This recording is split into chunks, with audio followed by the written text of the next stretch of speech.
여러분, 오늘은 마음에 대한 이야기를 좀 나누려고 합니다. 최근에 제 귀에 들려지는 이야기, 그리고 제가 관심이 있어서 그런지 이게 마음과 관련한 많은 이야기를 듣게 됩니다. 우울증이 있다, 공황장애가 있다, 마음이 너무 힘들다 하는 여러 이야기를 들으면서 언젠가 한번 우리 청년들에게 좀 마음에 대한 이야기를 나누었으면 좋겠다 하고 오늘 말씀을 좀 나누려고 합니다. 한 주 전에 보았던 신문 기사에 국민정신건강실태조사라고 하는 것이 나와서 좀 흥미롭게 봤습니다. 그러니까 2018년도 코로나 있기 이전과 이후에 정신건강에 대한 그 내용들을 이 보건복지부에서 이제 조사하고 나온 내용이었습니다. 이전과 그리고 코로나 이후에 그 우울증 지수 있죠?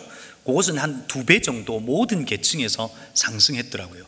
그런데 그 중에서도 20대와 30대가 이 우울 위험군 비율이 가장 높게 나타난 것을 볼 수 있었어요. 특별히 60대보다도 2배 정도 더 많은 수치로 20대와 30대가 이 시간을 보내면서 더 힘든 시간을 보내고 있다 하는 것이죠. 저는 사실은 이 코로나 시기가 오면서 어떤 생각을 했냐면 이런 생각을 했습니다. 코로나가 오면서 이 서로 만날 수 없는 상황 속에서 오히려 그 미디어를 활용을 할 수 있는 청년 계층이 훨씬 이 시간을 잘 견뎌낼 것이라고 생각했습니다. 근데 그것이 반대였습니다. 오히려 60대, 70대 이 믿음의 그 저력이 있으신 분들이 이 위기 속에서도 만남의 시간들이 줄고 관계하는 시간들이 줄고 예배를 함께 할 수 없는 그 가운데도 저력이 있구나 하는 생각을 했어요. 그래서 사실은 기술의 발달이 그리고 그것을 잘 활용한다고 해서 이 시간을 쉽게 넘을 수 있는 것은 아니구나 하는 생각을 했어요. 여러분, 그런데 왜 20대, 30대가 이 어려움을 더 크게 느끼고 있을까요? 그 중에 이제 하나는 미래에 대한 불안함이었습니다. 그러니까 미래가 너무 불확실하다는 거죠. 그 불확실한 미래 속에서 마음 둘 곳이 없는 겁니다. 그 불확실한 미래 가운데 마음이 두려운 겁니다. 그래서 여러분 모두는 한 청년의 반 정도는 요즘에 코인을 하신다고 그러더라고요.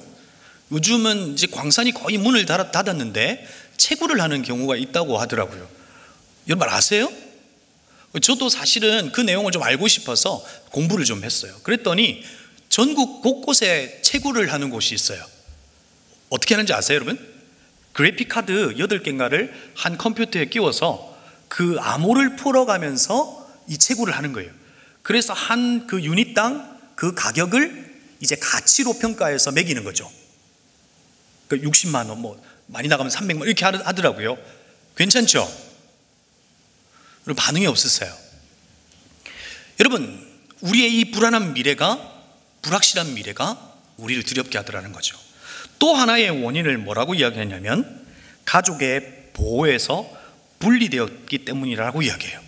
그러니까 어린아이들은 가족과 함께하고 있는데 20대와 30대는 오히려 부모님들과 가족들과 함께할 수 있는, 다시 말해 기댈 곳이 없어서 은둔형 외톨이로 가는 청년들도 많이 있다 하는 이야기를 한 거죠. 그러면서 여러분에게 오늘 마음에 대한 이야기를 좀 나누면서 하나님께서는 이 마음의 문제를 어떻게 다루시기를 원하시는지를 좀 살펴보려고 합니다. 오늘 잠언을 시작하면서 20절에 아이들아 라고 하면서 말씀이 시작합니다. 개역 개정에서는 아들아 라고 하면서 우리에게 말을 시작합니다. 아이들아, 내가 하는 말을 잘 듣고 내가 이르는 말에 귀를 기울이라 라고 이야기합니다. 이런 거죠. 주목 이렇게 하면서 내가 정말 너에게 하고 싶은 말이 있다는 거예요. 마음의 수많은 이 계절을 지낸 이 잠언의 기자가 우리 이 아들들에게, 다음 세대들에게 하고 싶은 말이 있다는 거예요. 그러면서 아들아 라고 말하면서 주목해 보라는 거예요. 오늘 그 주목해야 될 그 말씀이 무엇일까요? 바로 마음의 여러 계절을 보냈던 이 잠언의 기자는 마음이라고 하는 것을 끄집어내고 있는 것을 보게 됩니다. 그런데 여러분, 오늘 먼저 마음에 대한 이야기를 하기 전에 좀 질문 하나를 던져봤으면 좋겠어요. 여러분, 하나님은 저와 여러분의 마음에 관심이 있으신 분이실까요? 여러분, 하나님은 여러분의 마음에 관심이 있을까요? 있을까요? 없을까요? 있겠다고 이제 이야기하시는 분들이 많아요. 제가 이제 아침마다 나올 때 듣는 이야기가 있어요. 어떤 이야기를 들을까요? 제 아내가 저에게 하는 말이에요. 여보, 왜 이렇게 매일 똑같은 넥타이를 이렇게 메고 다니냐고, 넥타이 좀 바꾸면 안 되냐고, 그런 이야기를 오늘 아침에도 듣고 왔어요. 그래서 한 청년이요, 저에게 넥타이 선물을 했어요. 요거예요. 왜 했냐니까, 목사님 늘 똑같은 넥타이만 하고 다녀서 넥타이가 없는 줄 알고 넥타이 선물을 한 거예요. 죄송하지만 제 넥타이가요, 조금만 더 채우면 100개가 넘어요. 근데 전 한 것만 해요. 요거 한 것만 하잖아요. 그래서 매일 아침마다 넥타이 좀 똑같은 거 좀 메고 가지 마라, 좀 새로운 거 좀 메고 가면 안 돼요, 막 그래요. 여러분, 하나님은 제가 메고 있는 이 넥타이에 관심이 있을까요? 하나님은 여러분이 고민하고 있는 그 직장의 문제에 대한 관심은 있을까요? 하나님은 여러분들이 비트코인을 할까 말까라고 하는 그 관심에 대한, 그것에 대한 관심은 있으실까요? 저와 여러분의 연봉에 대한 관심은 있으실까요? 저와 여러분의 건강에 대한 관심은 하나님이 있으실까요? 여러분, 어떻게 생각하세요? 예수님께서 이 땅 가운데 오셔서 많은 사람들을 고치신 것을 볼 때 우리의 건강에는 관심이 있으신 것 같아요. 그리고 예수님께서 오병이어의 사건을 통해서 당시 먹지 못해 굶주려 있는 이들을 오병이어로 먹이신 그 기적의 사건을 통해서 볼 때 주님이 우리의 생존의 문제도 관심이 있는 것 같아요. 그런데 정말 하나님은 우리의 이 마음이라고 하는 것에 대한 관심이 있으실까 하는 거죠. 여러분, 예수님께서 처음 설교를 하셨어요. 산상에서 설교를 하셨죠. 그때 그 설교를 우리는 뭐라 그러죠? 팔복이요, 팔복. 산상순인데 팔복이에요. 근데 팔복의 첫 마디가 뭐예요? 심령이 가난한 자는 복이 있나니. 그 다음은요, 애통해하는 자는 복이 있나니. 그 다음은 온유한 자는 복이 있나니. 그리고 8절을 가면 마음이 청결한 자는 복이 있나니. 하나님은 우리의 행위나 우리의 삶에 보여주는 이 결과물보다 오히려 마음이라고 하는 곳에 더 관심이 있으신 것 같아요. 여러분, 오늘 제가 잠깐 인용하고 있는 예수님께서 팔복으로 말씀하셨던 마음이 청결한 자는 복이 있나니 라고 하는 이 말의 의미는 여러분 뭘까요? 마음이 깨끗한 거, 그런 거 말할까요? 마음이 깨끗하면 어느 정도 깨끗해야 깨끗한 걸까요? 그런데 여기에서 말하고 있는 이 마음이 깨끗하다라고 하는 이 카다로스라고 하는 이 원문의 의미는 사실은 동기, 이 모티베이션이라고 하는 이 말에 더 가까워요.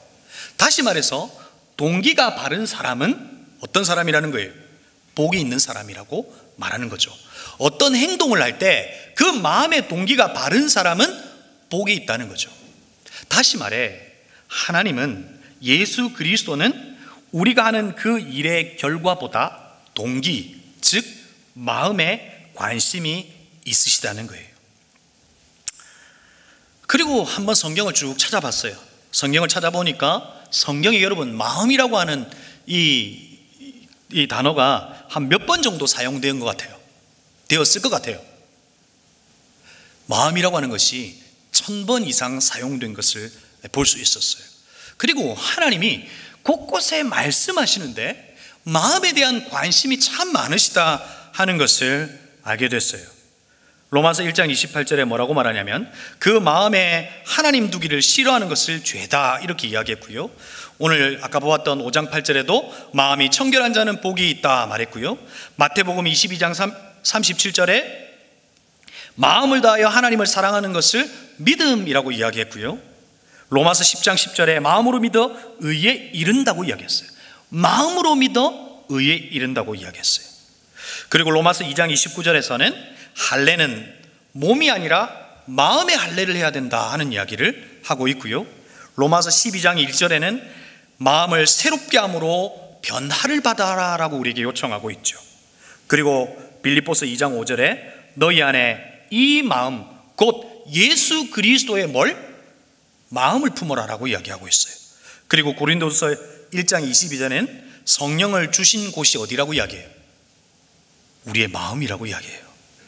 믿음은 마음의 문제이지 행위의 문제가 아니다라고 마태복음 15장 8절에서는 이야기하고 있고, 계시록 2장 23절에서는 주님께서 우리의 마음을 두루 살피신다고 말하고 있어요. 여러분, 하나님 우리의 마음에 관심이 있어요, 없어요? 관심이 있는 거죠. 그런데 여러분의 마음은 지금 어떠세요? 여러분의 마음에 늘 평화가 있으세요? 정말 여러분의 마음에 지금은 어떠냐는 것을 묻고 싶은 거죠. 하나님은 우리의 마음에 관심이 있어요. 그런데 여러분, 우리의 삶에 위기가 찾아오고 고통이 찾아올 때 우리는 그 마음의 선택을, 어떤 선택을 하죠? 프랑스의 외과 의사이고 행동과학자였던 앙릴 라보리는 이 도피의 찬이라고 하는 책을 썼죠. 그때 인간이 가지고 있는 그 고난에 대한 마음의 태도로 결정하는 그 공통적인 공통분모 3가지를 요약해서 우리에게 알려줘요. 첫 번째, 여러분에게 고난이 찾아오면 여러분은 어떤 선택을 하세요? 첫 번째, 이런 유형이 있대요. 시련에 맞서 싸운다는 거예요. 고난이 오고 막 시련이 와도 싸운다는 거예요. 그런 사람은 어떤 사람이 이야기할 수 있는 거죠? 마음이 확신이 있는 사람이에요. 내가 싸워서 이길 수 있다라고 하는 이 마음이 튼튼한 사람, 이런 사람이라고 이야기할 수 있죠. 하나님은 이런 사람을 향해서 응원하시고 이런 사람만 관심을 가지실까요? 이런 사람만 하나님은 칭찬하실까요? 두 번째는 어떤 사람이에요? 아무것도 하지 않는다고 이야기해요. 그냥 덜썩 주저앉아 버리는 거예요. 내 삶에 찾아오는 뜻밖의 일 앞에 그냥 손을 놓아버리는 거예요. 하나님은 이런 사람을 정죄하면서 이렇게 말할까요? 이 바보 같은 놈아, 너 그것도 안 되냐? 그것도 못 이겨내냐? 이렇게 말씀하실까요? 그런 마음을 가진 이들을 향해서 하나님은 어떤 마음을 가지실까 하는 거예요.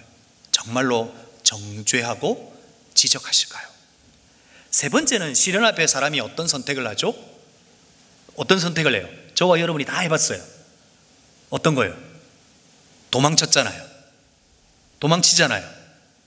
그럼 아니에요? 여러분이 고난과 고통 앞에서 지금 어디로 도망온 거예요? 은혜 샘물 교회로 도망온 거잖아요. 아니에요? 그렇다고 해주세요. 예수 그리스도가 우리의 도피자가 된다는 거잖아요. 주님께 도망하면 그곳이 살 곳이기 때문에 그게 가장 탁월한 선택인 거죠. 그런 이야기 말고 진짜 우리가 시련이 좋아졌을 때 우리는 어디 도망하냐고요. 제가 한 영재의 이야기 다큐멘터리를 본 적이 있는데요. 여러분 중에서도 영재였던 분들 계시죠? 손 한번 들어보세요. 뒤에서 한 분 드셨어요? 저분은 아니에요. 자, 몇 년 전 영재와 관련한 이제 이야기를 들었는데 그 영재 중에 꽤 똑똑했어요. IQ도 엄청 높았는데 어느 순간 이 아이가 공부에 대한 흥미를 잃어버리더라는 거죠. 그래서 그 이유를 찾아보니까 그 이유가 뭐였어요? 자기 마음에 찾아오는 부담, 기대감, 이와 같은 것들 때문에 뭐 한 거예요? 도망을 가버린 거예요. 어디로 가버린 거예요? 이 아이가 마치 오타쿠처럼 한 분야에 집중하더라는 거죠. 그래서 어떤 아이는 막 프로야구에 막 집중하기도 하고 어떤 사람은 게임에 막 집중하기도 하는 거죠. 거기서 뭘 하는 거예요? 내 마음을 쏟음으로 그곳에 도망가 버리는 거예요. 그곳이 내 도피처가 되는 거죠. 내 고난과 시련과 문제를 그곳에서 잊어버리는 거죠. 그래서 여러분에게 고난이 찾아오면 여러분들은 어디로 가냐고요? PC방 가잖아요. 그죠? 여러분 아닌가 봐요. 아이가 나가버렸어요. 도망가 버렸어요. 그리고 한참 동안 연락을 하지 않는 거죠. 자기 삶에 찾아오는 건 뭐예요? 그 두려움과 그 시련 앞에 뭘 선택한 거예요? 도망가 버린 거예요. 여러분, 저는 하나님께서 그런 사람에게 아이 보잘것없는 놈아 그렇게 지적하시는 분이 아니시라는 걸 이야기하고 싶은 거예요. 그럴 수 있다는 거예요.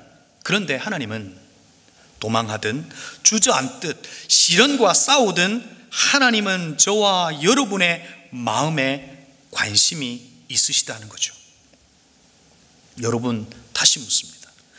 여러분의 마음은 어떠세요? 안녕하세요? 여러분, 우리는 마음이 힘들면 뭐 하게 되죠? 막 먹게 되죠. 왜 먹는 거죠? 먹는 것으로 위로를 삼는 거죠. 여러분, 왜 요즘에 먹방이 많은 거죠? 위로를 삼고 싶은 거예요. 그렇죠? 그냥 먹는 거잖아요. 그런데 하나님은 그 순간 우리에게 어떻게 말씀하실까요? 그렇게 먹고 있는 우리를 보시면서 주님은 뭐라고 말씀하실까요? 야, 그만 처먹어. 뭐 이렇게 말씀하실까요? 그렇게 먹을 수밖에 없는 그 마음에 주님은 관심을 가지고 계시다는 거예요. 왠 줄 아세요? 생명이 마음으로부터 나오기 때문에 그래요. 23절에서 뭐라고 말해요? 그 무엇보다도 너는 내 마음을 지켜라. 그 마음이 바로 생명의 근원이기 때문이다 라고 말하고 있어요. 무엇을 이야기하고 있는 거예요? 마음은 생명이 솟아나는 샘이라는 거예요. 마음은 생명이 솟아나는 근원이라고 말하고 있는 거예요. 그래서 마음을 지키는 것이 정말 중요한 것이고, 마음을 지키는 것이 생명을 지키는 것이라고 말하고 있는 거죠. 여러분, 마음을 잘 지키고 계십니까? 그러면 또 하나의 질문을 우리가 더 던져봐야 돼요. 그 마음은 여러분 어디에 있을까요? 여러분, 마음이 어디 있나요? 여러분에게 마음은 어디 계셔요?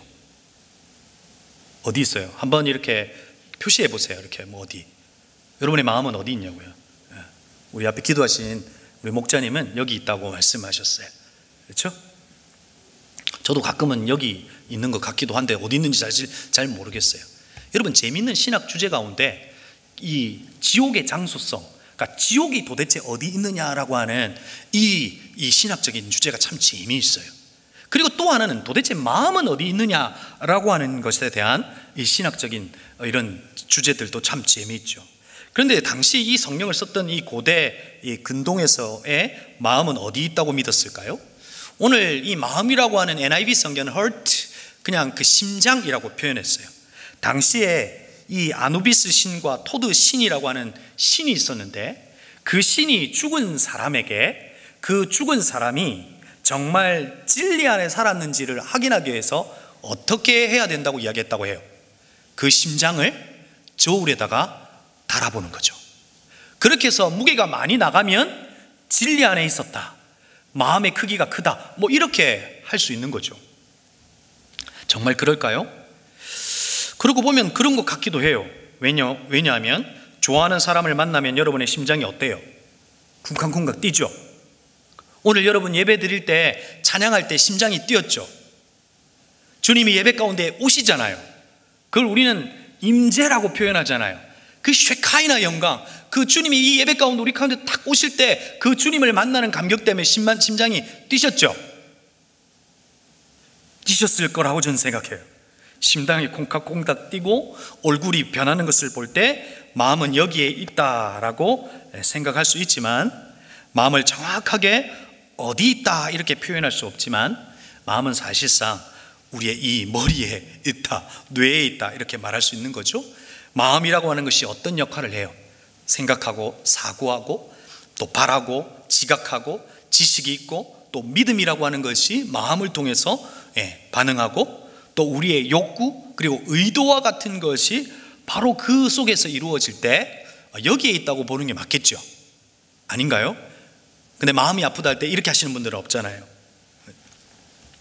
근데 성경은 마음에 대하여 그러면 어떻게 표현할까요?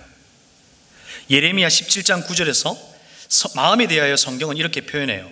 만물보다 거짓되고 심히 부패한 것은 마음이라 누가 능히 이를 알려마는. 여러분, 마음을 뭐라고 표현한다고요? 부패했다고 이야기하고 있죠. 여러분, 당시 왜 마음이 부패했다고 이야기할까요? 당시 이스라엘들이 우상을 섬겼어요. 유다가 죄 가운데 있었다고요. 죄 아래에 있는 그들을 향해서 그 마음이 부패했고 그 마음이 왜곡되었다라고 이야기한 거예요. 우리도 동일하잖아요. 죄 가운데 있는 우리의 마음 또한 부패한 마음이에요. 우리 마음에 투영되는 그 모든 것들의 굴절이 있었다고요. 그런데 그런 저와 여러분의 마음을 하나님은 새롭게 하기를 원하셨어요. 우리 에스겔 말씀이에요. 우리 에스겔 말씀 36장 25절 26절 한번 화면을 보면서 함께 읽었으면 좋겠네요. 우리 에스겔 36장 25, 26 함께 읽겠습니다. 시작. 맑은 물을 너희에게 뿌려서 너희로 정결하게 하되 곧 너희의 모든 더러운 것에서와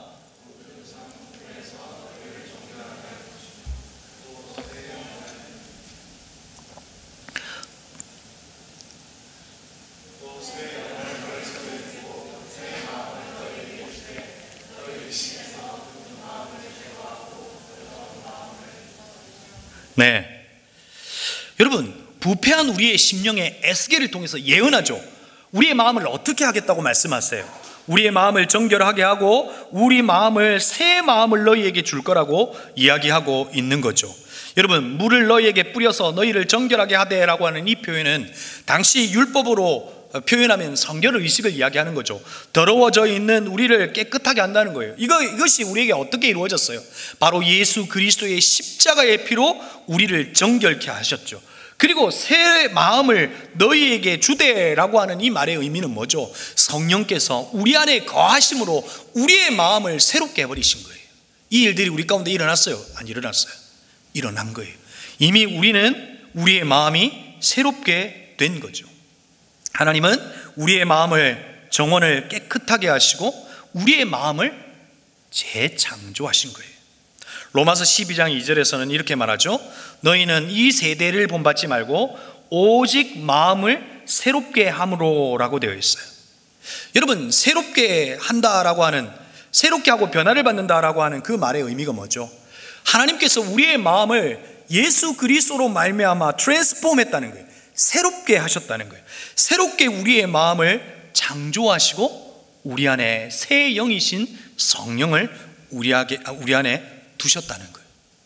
그게 우리의 지금의 마음이에요. 그런데 여러분, 계속해서 여러분 질문을 던져야 돼요. 그런데 여러분, 지금 우리의 마음은, 여러분의 마음은 어떠냐고요?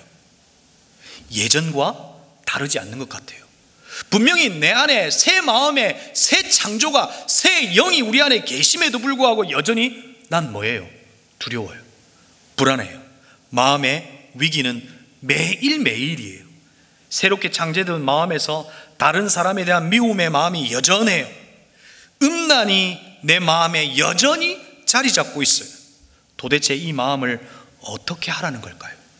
성경은 도대체 이 마음을 어떻게 하라는 걸까요? 내면 세계의 질서와 영적 성장을 쓴 고든 맥도날드는 그의 책에서 마음을 정원에 비유합니다.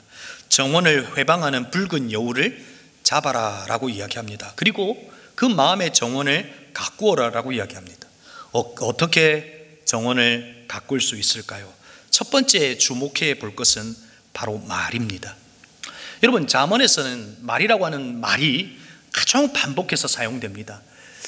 그리고 실제 하나님의 말씀을 우리의 마음판에 새기라고 이야기합니다. 여러분, 우리의 마음이라고 하는 이 마음의 회로에 하나님의 말씀이 새겨질 수 있다는 거죠. 그런데 여러분, 여러분의 마음을 살펴보면 마음의 말씀만 있나요? 아니잖아요. 수없이 들려지는 수없는 말 속에 있던 상처의 파편들이 우리의 마음 곳곳에 꽂혀 있잖아요. 누구로부터 받은 거예요? 여러분, 북한에 계신 분이 어떤 말을 해서 여러분 상처받았어요? 가장 가까이 있는 사람, 가장 내가 사랑한다라고 하는 그 사랑하는 사람의 그 말을 통해서 내 마음의 상처의 파편들이 우리의 마음속에 막 꽂혀 있잖아요. 말씀만 새기는 것이 아니라 우리의 마음의 상처 또한 우리 안에 있는 것을 발견하게 되죠. 여러분, 우리가 읽었던 말씀 속에서도 계속해서 반복하고 있는 말이 있어요. 아이들아, 내가 하는 말을 잘 듣고 내가 이르는 말의 귀를 기울이고, 또 21절에 이 말에서 한시도 눈을 떼지 말고, 22절에 이 말은 그것을 얻는 사람에게 생명이 되며 라고 표현하고 있어요. 여러분, 여기에서 말하는 말은 뭐예요? 그냥 툭 던지는 한마디의 말이 아니라 하나님의 말씀이래요. 근데 이 하나님의 말씀이 온몸에 건강을 준다라고 이야기하기도 해요. 그러니까 하나님의 말씀을 우리가 받았는데 우리의 마음이 회복되는 것뿐만 아니라 우리의 몸이 회복될 거다 하는 이야기도 하고 있는 거죠. 말이 우리에게 건강을 준다고까지도 이야기해요. 이것이 어떻게 가능할까요? 여러분, 하나님은 온 우주 만물을 무엇으로 창조하셨어요? 말씀으로 창조하셨어요. 우리의 마음도 하나님께서 창조하시고 하나님께서 우리의 마음에 하나님의 말씀을 심어 두셨어요. 그런데 그 말이 있을 때, 그 말씀이 있을 때 혼돈은 거쳐지고 우리 안에 질서가 있는 것을 보게 되죠. 그런데 그 말이, 하나님의 말씀이 깨뜨려질 때 우리 안에 혼돈이 다시 찾아오는 것을 경험하게 되죠. 동산 중앙에 있는 실과를 먹지 말라라고 하나님께서는 말을 심어 두셨어요. 그리고 그것이 우리의 삶의 기준이 될 거라고 하는 것으로 알려주신 거죠. 근데 그 말을 인간이 깨뜨려 버렸어요. 우리 안에 죄가 들어옴으로 우리의 마음은 부패해져 버린 거예요. 우리의 마음은 손상이 가져버린 거죠. 그러면 반대로 어떻게 우리의 마음이 회복하고 지킬 수 있을까요? 제가 목요일 날 아침에 이제 출근을 했는데 깜짝 놀랐어요. 왜 놀랐냐면 제 책상에 수백 마리의 개미떼가 출애굽을 하고 있는 거예요. 막 홍해를 건너면서 막 내가 농담이 아니고요, 수백 마리예요. 막 저 끝에서부터 이 끝까지 막 이렇게 막 줄을 지어서 막 홍해를 막 건너고 있는 거죠. 아, 이놈들이 어디서 왔을까 하고 얘들을 그냥 딱 잡아버릴까 하다가 제 마음에 좀 관찰하고 싶다 하는 생각을 했어요. 그대로 둔 채 계속해서 관찰하고 했어요. 막 그랬더니 개미가 막 제 몸을 타고 올라오기도 하고 막 그랬어요. 여러분 자본에 보면 그 개미에 가서 뭐 보라 뭐 이런 거 했잖아요. 그걸 본 거죠. 저도 하나님 말씀 순종한 거예요. 그 이제 봤더니 제 책상 위에 그 전날 이 잼이 발려 있는 빵이 있었는데 그걸 뒀더니 이제 그걸 얘가들이 먹으려고 이제 올라온 거예요. 그러면서 막 수백 마리가 막 있는 거죠. 그러면서 얘들을 어떻게 할까? 약을 뿌릴까? 아니면 진공청소기로 다 빨아 할까? 막 그랬어요. 근데 만약에 내가 그렇게 하고 해도 나중에 시간이 지나면 또 다른 이 개미들이 또 친구들을 막 불러 모아서 또 홍해를 건너고 있겠구나 하는 생각을 한 거죠. 지가 이 책상의 주인도 아닌데 이 책상의 주인 노릇하겠구나 하는 생각을 했어요. 그래서 제가 어떻게 했어요? 하나님 지혜를 주셨어요. 그 잼이 발린 빵 있죠, 그걸 들고 밖으로 이제 가서 뒀어요. 그랬더니 시간이 지나니까 어떤 일이 벌어졌어요? 개미가 사라지더라고요. 여러분 놀라지 않나요? 전 놀랐어요. 개미가 사라졌는데 그 중에서도 그 길을 찾지 못한 한 열 몇 마리가 이렇게 제 책상을 배회하고 있더라고요. 이 어떤 개미들이에요? 그러니까 출애굽할 때 홍해를 건넜는데 광고 잘못 듣고 막 이래가지고 못 건능 간 사람들 있잖아요. 막 걔들 같더라고요. 막 위로해주고 막 지금도 같이 지내고 있어요. 그런데 여러분, 제가 그걸 보면서요, 우리의 마음도 마찬가지라고 하는 생각을 했어요. 여러분, 오늘 읽지는 않았지만 24절에 보면 이렇게 우리에게 이야기해 주고 있어요. 구부러진 말을 내 입에서 버리며 삐뚤어진 말을 내 입술에서 멀리하라 라고 되어 있어요. 잠시 내 마음에 찾아온 마치 개미와 같은 내 마음을 혼란스럽게 하는 것, 약 뿌리고 뭐 이렇게 내 마음에 잠깐 동기부여하는 것, 그건 잠시라는 거예요. 그 마음 속에 그 개미가 꿈틀거리고 있는 것처럼 그와 같은 근원을 제거하지 않으면 안 된다는 거예요. 어떤 방식으로 제거할 수 있냐는 거예요. 하나님의 말씀을 채우는 방식이라고요. 하나님께서 말씀을 우리를 창조하셨고 우리의 마음을 창조하신 그분께서 하나님의 말씀을 우리 안에 채움으로 우리의 마음의 정원에 회방하는 그 여우를 몰아내라는 거예요. 그럴 때 우리의 마음을 지킬 수 있고 우리의 생명을 보존할 수 있다는 거예요. 얼마 전까지 우리가 묵상을 통해서 야곱의 생애를 봤잖아요. 여러분, 야곱이 두려움 가운데 있었잖아요. 그 두려움 가운데 도망해서 홀로 된 이 야곱이 베델에서 돌베개를 베고 홀로 된 그 자리에서 얼마나 두려웠겠어요. 형이 날 죽이겠다라고 하는 생각 속에서 얼마나 두려웠겠어요. 며칠 길을 가야 될 그 길을 막 달려서 막 큰 호흡을 막 내쉬면서 막 두려움 속에 있었을 거예요. 근데 그때 누가 그를 만나 주셨어요? 하나님이 그를 만나 주셨고 하나님이 그에게 뭘 하셨어요? 말씀하셨잖아요. 내가 너와 함께 있어 내가 어디로 가든지 너를 지키며 너를 이끌어 이 땅으로 돌아오게 하리라. 야곱은 하나님의 그 말을 자기의 마음에 담은 거예요. 그럴 때 두려움은 사라지고 마음의 질서를 찾게 되는 것을 보게 되죠. 사랑하는 성도 여러분, 사랑하는 청년 여러분, 마음을 지키는 다른 방법이 없습니다. 꽤 괜찮은 사람의 말을 많이 담아도 잠깐이에요. 근원을 제거해야 돼요. 그 근원을 제거하는 방법은 하나님의 말씀으로 우리를 채우는 거예요. 말씀으로 우리의 마음에 정원을 가꾸는 거예요. 여러분, 여러분의 외모를 가꾸는데 얼마만큼의 시간을 투자하고 계세요? 화장하고 하는데 얼마만큼 시간 쓰세요? 우리나라, 한국 이제 남성에 대한 건 잘 안 나왔는데 여성분들은 이렇게 메이크업하고 하는데 하루에 32분 쓴다고 그래요. 그 정도 돼요? 아닌 분들도 있는 것 같아요. 그런데 그 시간을 우리는 투자하고 우리를 가꾸지만 우리의 마음을 가꾸는 데는 얼마나 쓰냐고요. 내 마음은 가득 쓰레기가 가득 차 있는데도 그 마음의 쓰레기통을 비우지 않고 진짜 쓰레기통으로 만들어버리지는 않냐는 거예요. 내 마음에 수없이 많은 이 여우들이 내 마음의 정원을 회방하고 하나님께서 원래 창조하셨던 그 아름다운 마음의 정원을 다 회방해 놓고 있는데 그냥 내 방치해 두냐고요. 주님의 말씀으로 그 우리의 마음의 정원을 회방하고 있는 여우를 몰아내야 된다는 거예요. 그리고 주님의 말씀으로 우리의 마음의 정원을 트리밍하면서 가꾸어가는 거예요.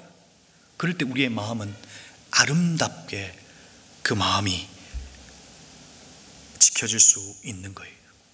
그럴 때 그 속에서 우리는 생명을 지킬 수 있다고 사실은 잠언에서 이야기하고 있는 거죠. 두 번째 마음을 지키는 방법이 뭐가 있을까요? 26절에 보면, 오늘 보진 않았지만, 내 발이 행할 길을 평탄하게 하며 내 모든 길을 든든히 하라. 좌로나 우로나 치우치지 말고 내 발을 악에서 떠나게 하라. 여러분, 좌로나 우로나 치우치지 말라라고 하는 이 말의 의미가 무엇일까요? 마음의 향방을 결정하라는 거예요. 야고보서 1장 8절에서는 두 마음을 품어 모든 일에 정함이 없게 하라라고 되어 있고요. 예수님께서는 우리에게 마음에 대한 이야기를 하셨는데 마태복음 11장 28절에서 30절 말씀이에요. 그 말씀이 어떻게 되어 있어요? 수고하고 무거운 짐진 자들아 다 내게로 오라. 내가 너희를 쉬게 하리라. 나는 마음이 온유하고 겸손하니 나의 멍에를 메고 내게 배우라. 그리하면 너의 마음이 쉼을 얻으리라. 여러분은 어떻게 할 때 쉼을 얻을 수 있어요? 아무것도 하지 않고 그냥 쉬어야 되는 거잖아요.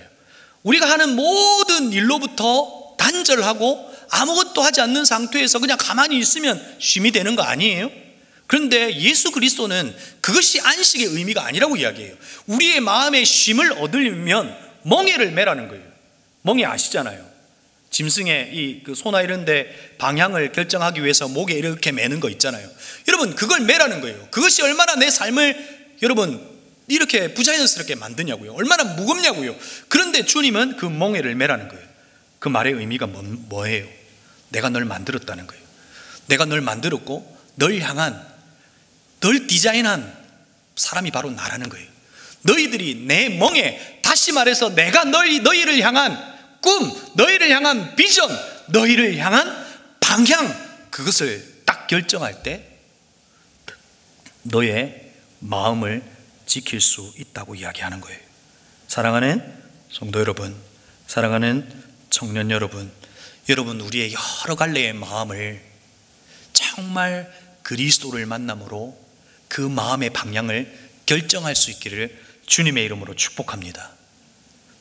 다시요, 우리의 마음의 방향을 주님을 만남으로 말미암아, 우리를 디자인하신 그 주님을 만남으로 말미암아 여러분의 마음의 방향을 결정할 수 있기를 주님의 이름으로 축복합니다. 그런데 이렇게 질문하죠. 목사님, 난 뭘 해야 될지 모르겠어요.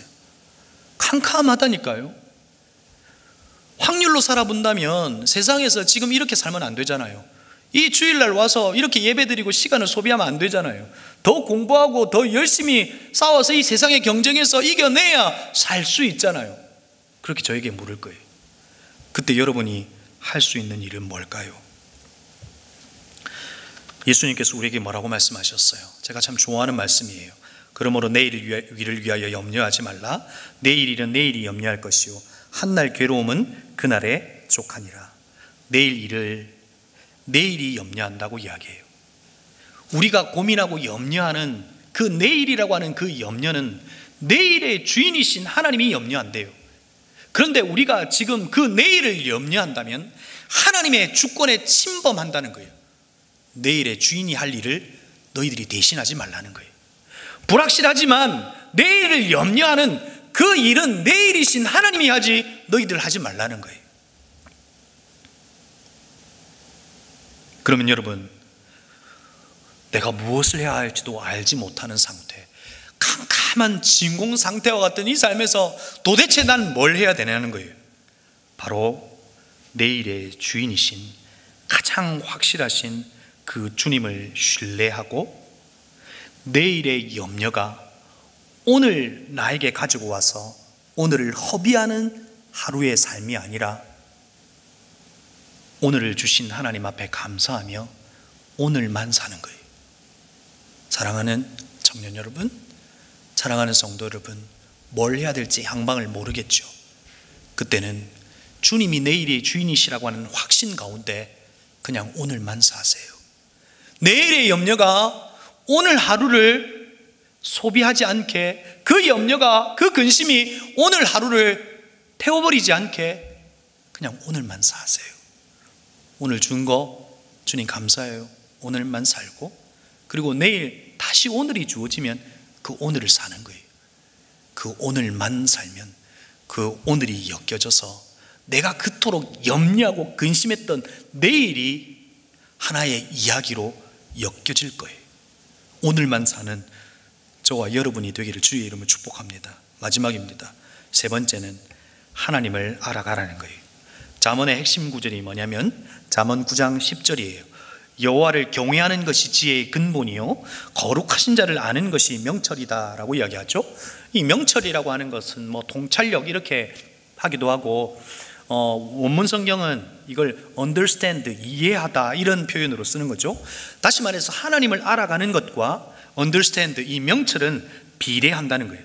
하나님은 알아가면 알아갈수록 이 명철과 이 통찰력, 이 이해의 폭은 넓어지고 커진다는 것을 이야기하고 있는 거죠. 여러분, 내 삶의 문제, 내 삶의 문제와 갈등, 이것들이 왜 일어나는 거예요?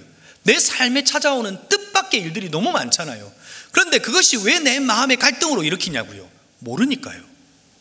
이해하지 못하니까 불안한 거예요. 그런데 하나님을 알게 되면 어떻게 돼요? 하나님을 알게 되면 이해하게 되는 거예요. 하나님을 알게 되면 내 삶에 찾아온 뜻밖의 일이 하나님을 아는 만큼 이해하게 되는 거예요. 그러니 우리 안에 불안도 사라질 수 있는 거죠. 그러니 내 마음을 지킬 수 있는 거예요. 베드로가 주님을 확신하지 못할 때는 예수님을 3번 부인했잖아요. 그런데 부활하신 그 주님을 만나고 그는 감옥에서 어떤 행동을 보여요? 잠을 자요. 미친 거 아니에요? 어떻게 잠을 잘 수 있어요? 베드로가 잠을 잘 수 있었던 이유는 뭐예요? 하나님을 알았기 때문이에요. 내 생명의 주인이 하나님이신 것을 알았던 거예요. 난 죽어도 부활할 수 있다라고 하는 확신이 있었기에 그 죽음의 위협 앞에서도 잠을 잘 수 있는 거죠. 하나님을 아는 만큼 우리의 삶에 일어나는 그 모든 것을 이해할 수 있어요. 이해 못하면 그분 확신하고 가면 되죠. 사랑하는 성도 여러분, 청년 여러분, 하나님을 아는 만큼 내 마음을 지킬 수 있습니다. 내 마음에 찾아온 그 붉은 여우를 몰아내시고 하나님의 말씀을 여러분 마음 안에 채우셔서 그 하나님과 동행하며 하나님을 알아가는 저와 여러분이 되기를 주님의 이름으로 축복합니다. 그럴 때 여러분의 마음을 하나님이 지켜주실 거예요. 말씀을 마무리합니다. 성경의 한 인물의 이야기로 말씀을 마무리하려고 합니다. 마음의 극과 극을 경험했던 인물 있죠? 엘리야입니다. 바알과 아세라를 섬기는 선지자들과 싸워서 엄청난 기적을 보았죠. 그런데 그가 그 엄청난 결과를 맛보고 난 이후의 모습이 어땠습니까?